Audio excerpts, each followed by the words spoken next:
Magandang umaga po muli mga kaibigan. Ito na naman ang iyong programang Know Your Bible Program. Alamin ang inyong Biblia na narinig po natin dito sa Barangay 92.7 FM tuwing araw ng linggo from 5:30 to 6 a.m.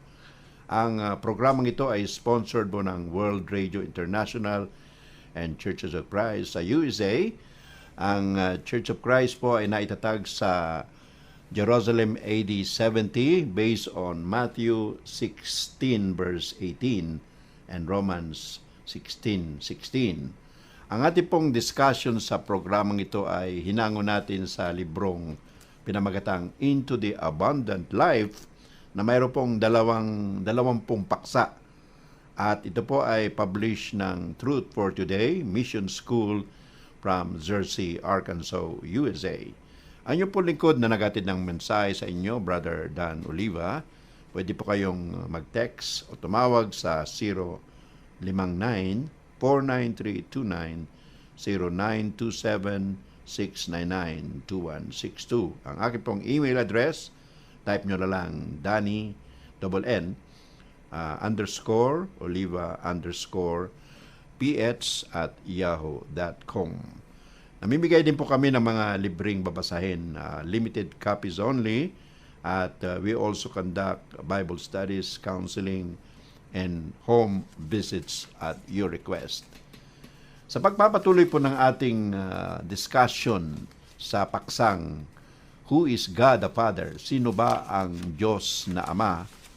Tinalakay po natin ang mga nakaraang discussion o leksyon dito na ang Diyos na ito o nang lalangin niya ang tao ay full grown o malalaki na, pati na rin ang mga hayop, mga halaman, ang hangin, ang tubig, at ang lahat ng bagay na narito sa lupa ay ginawa niya ng kompleto at ganap.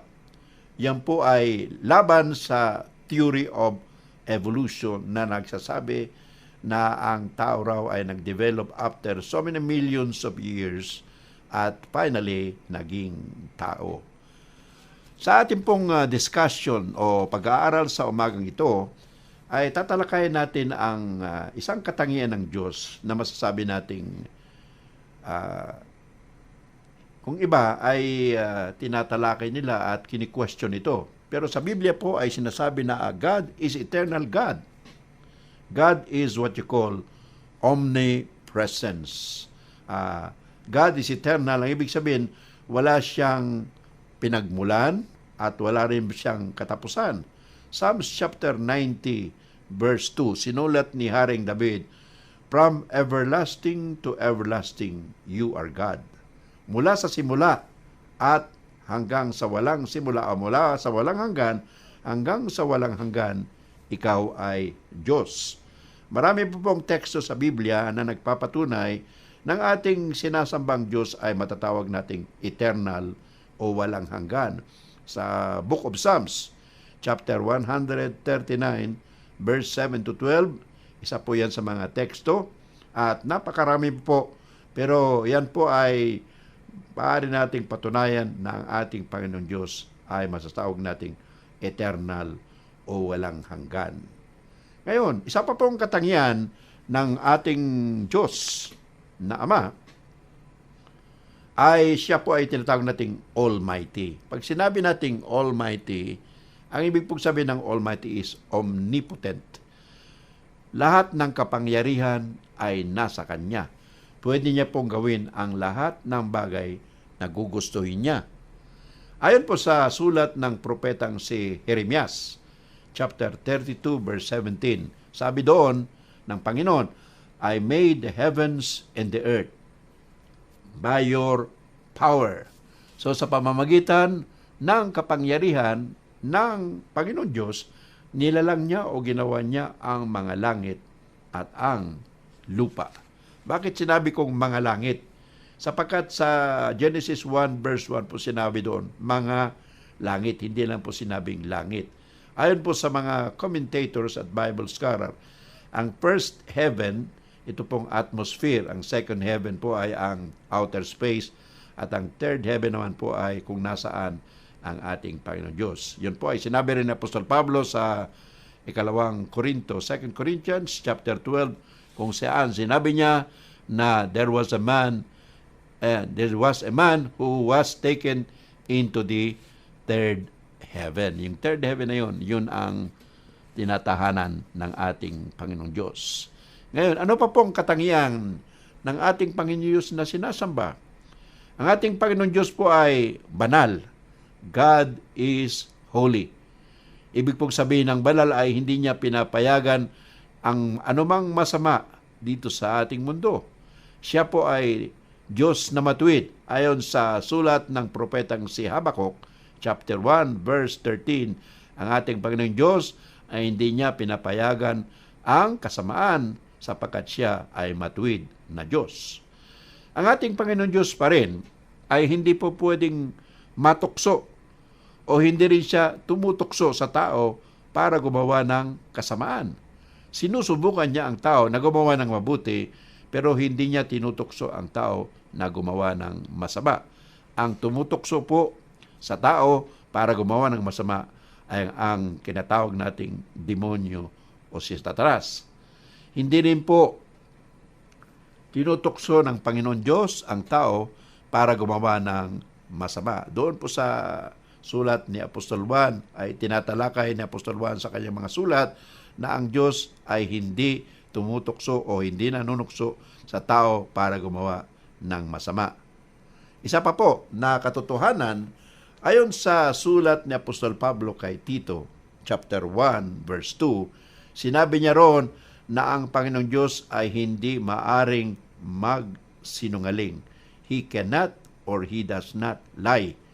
Let all be liars, but God be true. Sino po ang nagsimula ng kasinungalingan sa mundo? Hindi po ang ating Panginoon Diyos. Yun po ay ang diablo, si Satanas, o ang demonyo na siya pong tumukso kay Adan at saka kay Eva doon sa Garden of Eden, sapagkat nang sinabi ng Diyos, sa araw na kumain kayo ng bawal na bunga, kayo ay mamamatay. Ano pong sinabi ni Satanas? Sabi niya kay Eva, hindi totoo yung sinabi ng Panginoon. Hindi kayo mamamatay. Agad, hindi niya dinugtungan ng agad. Pero sinabi niya, nagdinagan niya lang ng isang salita, hindi kayo. Sabi ng Diyos, mamamatay kayo. Sabi naman ng diablo, hindi kayo mamamatay. Ganon po ang ginawa ng diablo o ni Satanas. Kaya siya po yung pinanggalingan ng lahat ng kasinungalingan dito sa ating mundo. Isa pa pong katangian ng ating Panginoon Diyos or God the Father is also all-knowing. Yung Greek term po ng all-knowing is omniscience. Omni means all and science means knowing. Sa Jeremiah chapter 23, verse 23 and 24, sabi ni Propetang Jeremias, hindi tayong pwedeng magtago sa Diyos kahit saan mang lugar, sapagkat ang Diyos ay naroon sa lahat ng lugar. Punta ka sa langit, nandoon siya. Pumunta ka sa lupa, nandoon siya. Sa ilalim ng lupa, sa tubig, sa amang lugar, naroon ang ating Panginoon. Kaya alam niya ang lahat ng pangyayari sa buong mundo at sa buong kalawakan. Yan po ang katangian ng ating Panginoon Diyos. Ayon pa rin sa Proverbs chapter 15 verse 3, Kawikaan 15:3, sabi ni Haring Solomon ng sumulat ng Proverbs, the eyes of the Lord are in every place, watching evil and good. Ang mga mata raw ng Panginoon ay nasa lahat ng lugar at tinitingnan niya ang mga taong gumagawa ng masama at gumagawa ng mabuti. Kung minsan, iniisip ng tao, walang nakakakita sa akin. Gagawin ko ang gusto kong gawin. Yun po ay sa kanyang pag-iisip lamang. Pero sa katunayan, naroon ang ating Panginoong Diyos at alam niya ang ginagawa ng tao o natin. Kahit sino pa man, walang pwedeng magsabi na pwede siyang magtago sa ating Panginoong Diyos. Sa pagpapatuloy po mga kaibigan sa ating paksa, sino ang Diyos na Ama? Sagutin po natin ito sa pamamagitan ng isang salita. Ang Diyos na Ama, siya lang po ang isang Diyos, nag-iisang Diyos at Diyos na buhay. He is the only and the true living God. Ang Panginoong Diyos po ayon sa Biblia ay isang espiritu. John chapter 4 verse 24. Sulat po ni Apostol Juan, sinabi doon ng ating Panginoong Kristo, God is a spirit, and they that worship Him must worship Him in spirit and in truth. So ang Diyos po ay espiritu. Pag espiritu po, hindi natin nakikita. Pero, bagamat hindi natin nakikita ang Panginoon Diyos, nariyan siya. Katulad ng hangin, halimbawa, hindi natin nakikita ang hangin, pero nariyan yan. Ang Panginoon Diyos ay parang hangin. Espiritu siya, hindi nakikita, pero nararamdaman. Nararamdaman natin.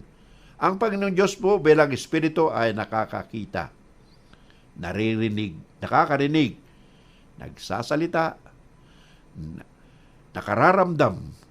Siya po ay may sariling disposisyon at sariling gawain. Kung gusto niyang gumawa, nasa Kanya po yon. Pero ang Panginoon Diyos po ay true and living God.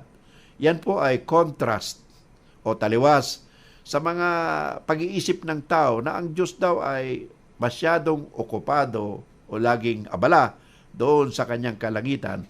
So sa halip na dumiretso sa Panginoon Diyos sa kanilang mga panalangin, ang ginagawa po ng tao ay lumililok, gumagawa sila ng mga bagay at yun po ay sinasabi nila, ito ang Diyos ko.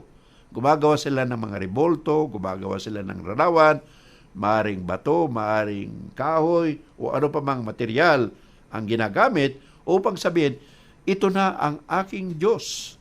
Pero yun po ay hindi sa nasabi ng Biblia, yan po ay taliwas sa sinasabi ng Biblia na ang Diyos ay Espiritu. At sapagkat ang Diyos ay Espiritu, hindi po natin pwedeng isipin na mayroon siyang ilong, mayroon siyang mata na katulad ng isang tao. Wala pong nakakita sa Panginoon, kaya hindi natin alam ang tunay na anyo o larawan ng ating Panginoon. Ngayon, bilang Diyos, ito po ang Diyos natin, ay tinatawag nating eternal. Walang hanggan. Siya po ang tagapaglalang ng lahat ng bagay. Siya po ay may tinatawag na tatlong personalidad. So, tinatawag nating deity, pagka-Diyos, or Godhead. So, ang Diyos na ito na may tatlong pagkakakilanlan is what you call all-wise, omniscient, almighty, omnipotent, all-present, omnipresence. At sapagkat ang ating Panginoong Diyos ay marami pong katangiang kahanga-hanga, karapat-dapat lamang na sambahin natin siya. Ang ating buong debosyon, ang ating pagsasamba ay dapat ibigay lamang natin sa Kanya sapagkat siya po ang nagmamay-ari ng lahat ng bagay dito sa lupa at pitani rin sa langit. Isa sa pong katangian, susunod, na katangian ng Diyos na Ama, who is God the Father. God is our provider. Pag sinabi nating provider, yung mga pangangailangan natin ay binibigay po ng ating Panginoon Diyos. God takes care of the universe. Ayon sa sinabi ni Apostol Pablo sa Colossus chapter 1, verse 16 and 17, ang Panginoon Diyos po ay inaalagaan niya ang ating daigdig. Ganito po ang sinasaad sa sulat ni Apostol Pablo sa Colossus chapter 1, verse 16 and 17. For by Him all things were created, both in the heavens and the earth, visible and invisible, whether thrones or dominions or rulers or authorities, all things have been created through Him and for Him. He is before all things, and in Him all things hold together. So napakaganda po ng sinabi ni Apostol Pablo. He is before all things. Bago lahat dumating sa mundong ito, naroon na ang Diyos at sa pamamagitan niya, all things hold together. Ano pong ibig sabihin ng all things hold together? Ang ibig pong sabihin niyan ay inaalagaan niya ng ating daigdig, ang sangkatauhan, ang buong mundo. At yan po ay ginagawa niya para hindi masira at palagi pong nagpapatuloy na gumagawa ang ating tinatawag na sandaigdigan. Ang Panginoong Diyos ay gusto niya na totally dependent tayo sa Kanya. Man should be totally dependent on God. Sa totoo po, ang tao ay hindi pwedeng mabuhay. Ano po ang mga bagay na kailangan natin? Ang Panginoon. Number 1, hangin. Pwede ba tayong gumawa ng hangin? Pwede kang magbinta ng hangin. Pero kukulangin ka. Yung tubig, sino ba ang nagawa niya? Panginoon Diyos pa rin. Yung sikat ng araw, yung ulan, at marami pa pong bagay dito sa mundo na hindi mangyayari o kailangan natin kung wala ang ating Panginoon Diyos ay walang mangyayari sa atin. Sa makatwid po mga kaibigan at mga kapatid, nang nilalang ng Panginoon Diyos ang buong sanlibutan, mayroon po siyang ginawang natural laws o mga batas na dapat sundin. At sa mga natural laws na ginawa niya, mga batas na yan sa ating kalikasan, yan po ay nakokontrol niya ang buong sanglibutan, ang buong mundo, ang buong kalawakan. God takes control of everything in the universe sa pamamagitan ng tinatawag nating natural laws. For example, yung ating daigdig or earth na umiikot po sa haring araw, mayroon po yung fixed time for the whole year. Mayroon 365 or 366 days. Yung isang buwan, 30 hanggang 31 na araw. At ang ating earth po ay nagtitilt sa kanyang axis. At tatlo po yung movements ng ating daigdig. Mayroong left and right, tapos nagtitilt sa sariling axis at umiikot din siya sa buong mundo. Yan po ay simple lamang kung titingnan natin. Subalit, yan po ay sumusunod sa tinatawag na natural law na ibinigay at ginawa ng ating Panginoong Diyos ayon sa sinabi ni Apostol Pablo sa Colossus chapter 1 verse 16. Sabi niya, by Him all things and in Him all things hold together. Sa pamamagitan ng Panginoon, ang lahat ng bagay ay nahahawakan niya. Isa pa pong halimbawa, sa Genesis chapter 1 verse 14, ginawa rin ng Panginoon Diyos, hiniwalay niya ang gabi at ang araw. Gumawa siya ng ilaw sa gabi, gumawa rin siya ng ilaw sa umaga. At ito po sabi niya, I will create light in the heavens to separate the day from the night and let them be for seasons and for years. So yung mga bituin, ang ating buwan, ang ating sikat ng araw, ang na ginawa ng Panginoon Diyos, yan po ay panghabang panahon for seasons and for years. Habang naririto po ang daigdig na ito at hindi pa winawasak o sinisira ng ating Panginoon Diyos. Isa pa pong bagay na makikita natin sa Biblia ay yung pagkakaroon ng buto or seed sa every tree or plant. Kahit ano pong gawin ng tao, hindi niya po magagawa yung ginawa ng ating Panginoon Diyos. Bawat punong kahoy, bawat halaman, mayroon pong binhi na kapag itinanom mo ay tutubo at pag lumaki, pwede mong pagkunan ng pagkain. Yan po ay gawa ng ating Panginoon Diyos. Ano pa po? Patunay na ang Panginoon Diyos ay God is our provider, pati na yung mga ibon sa himpapawid. Matthew 6 verse 26, sabi ng Panginoon Diyos, are not the sparrows more valuable? Ang mga sparrows o yung mga maya na lumilipad, hindi po sila nagtatrabaho, pero hindi sila namamatay. Maliban na lang kung patayan ng tao o patayan ng hayop. Pero sila po ay kumakain din. Ngayon, ayon naman sa Job chapter 12 verse 23, pati ang mga bansa ay kontrolado ng ating Panginoon Diyos. God controls all the nations. He makes the nation great and He also destroy them. Example po dyan, yung Sodom and Gomorrah sa Old Testament. Dahil sa kanilang kasalanan, nagalit ang Panginoon Diyos at winasak niya ang Sodom and Gomorrah. Bilang provider and protector, God also protects and blesses the righteous people on earth. Ayon sa Psalms chapter 37, verse 38 and 39, ang Panginoon Diyos po ay siyang tinatawag na kalakasan sa kapanahunan ng paghihirap o panahon ng problema. God is strength in the time of trouble, sabi pa rin na Book of Psalms. Sa Matthew chapter 10, verse 30, sinasabi doon na ang Panginoon Diyos ay alam niya ang bilang ng ating buhok.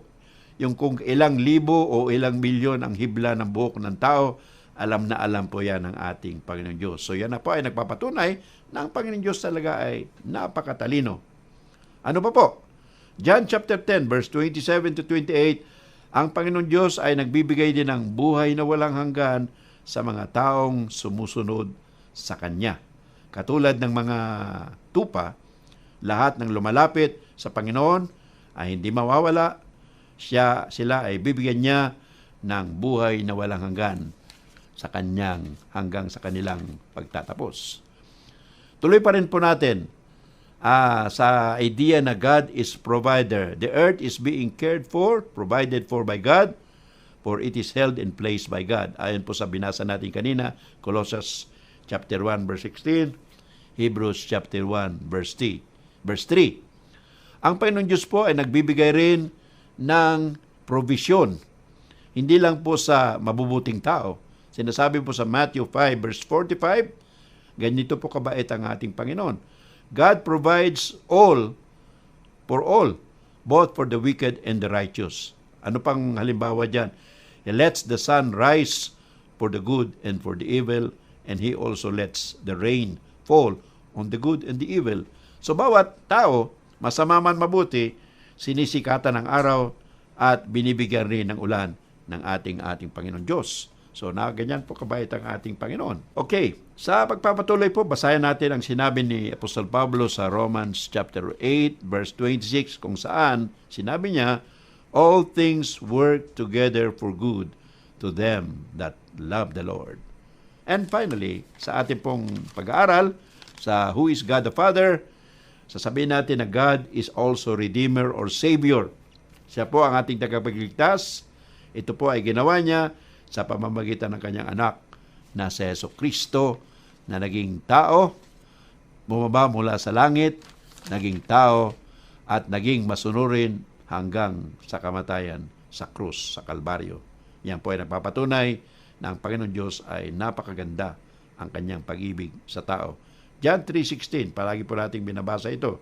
For God so loved the world that He gave His only begotten Son, that whosoever believes in Him should not perish but have everlasting life. Finally, sa ating pong pag-aaral kung sino ang Diyos na Ama, ang Diyos pa rin mga kapatid at mga kaibigan, ay siya pa rin ang maghuhukom. Siya pa rin ang judge. Bagamat siya ay Savior, siya ay Redeemer, siya ay Provider, sa mga taong hindi sumusunod sa ating Panginoon, ang Panginoong Diyos po ay magiging hukom. Ayon sa Revelation, Apocalypse chapter 20 verse 12, sinasabi doon ng sumulat, we shall give an account of ourselves before God. Haharap po tayong lahat sa ating Panginoong Diyos sa araw ng tinatawag na Judgment Day. At ang judgment na ito, ang paghukom na ito ay personal. Hindi po by family, hindi po by community or by nation, kundi bawat isa. Ayon sa Romans 14 verse 12, sinabi ni Apostol Pablo, lahat tayo ay harap sa Panginoon. Tayo ay huhukman niya ayon sa ating mga sinabi, Matthew chapter 12. Sa ating mga gawa ay titingnan din ng ating Panginoon kung ayon tayo sa kanyang tinatawag na kasunduan. Ang judgment po ng Panginoon Diyos ay universal, para rin sa lahat ng tao, at ang susundin po ay ang kasulatan o ang mga salita ni Kristo. The judgment will be final and eternal, at wala na pong tinatawag dong Court of Appeal or Supreme Court kapag dumating na ang ating Panginoon Diyos at ang kanyang judgment. Sa susunod po na linggo, pag-aaralan po muli natin ang paksang Is Jesus the Son of God? Is Jesus the Son of God? Yan pong ating mensahe sa umagang ito. Tuloy po natin sa susunod na linggo sa programang ito, Know Your Bible Program. Alamin ang iyong Biblia na marinig po ninyo dito sa Barangay 92.7 FM every Sunday, 5:30 to 6 a.m. Ang inyong po likod, Brother Dan Oliva. Pwede pa kayong mag-text o tumawag 059-49329, 0927-699-2162. Marami pong salamat and God bless you all. Praise the Lord, for He is glorious. Never shall His promise fail. God is victorious, victorious. Sin and death shall not